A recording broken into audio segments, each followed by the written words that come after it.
List of public art formerly in London. This article lists public artworks which used to exist in London, but which have either been destroyed or removed to another place. Works which have been moved within London are not included, nor are temporary installations such as those on the fourth plinth at Trafalgar Square. However, where one statue has been removed and replaced by another similar one, the former is included in this list. Works removed or lost.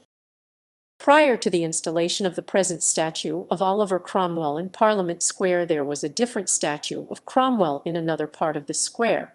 It looked very similar to the one by Matthew Noble currently in Wythenshawe, Manchester, but it is not clear whether this is the same statue or one is a copy of the other. Works replaced by replicas. The statue of Queen Anne by Francis Bird, which stood outside St. Paul's Cathedral, was damaged by a lunatic in the 19th century, and, as it was in any case in rather poor condition, it was removed, together with the four statues at its base, and replaced by a copy, partly the work of Richard Belt. The original was moved to a location near St. Leonard's in Sussex.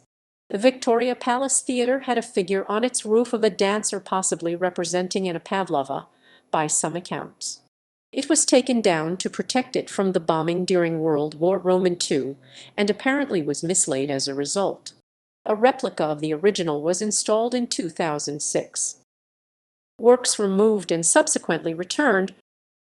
The statue of Charles Roman II in Soho Square was removed for many years to Grimsdyke, the estate of W.S. Gilbert, and returned to its current position after the death of Gilbert's widow, who had willed it back to the square.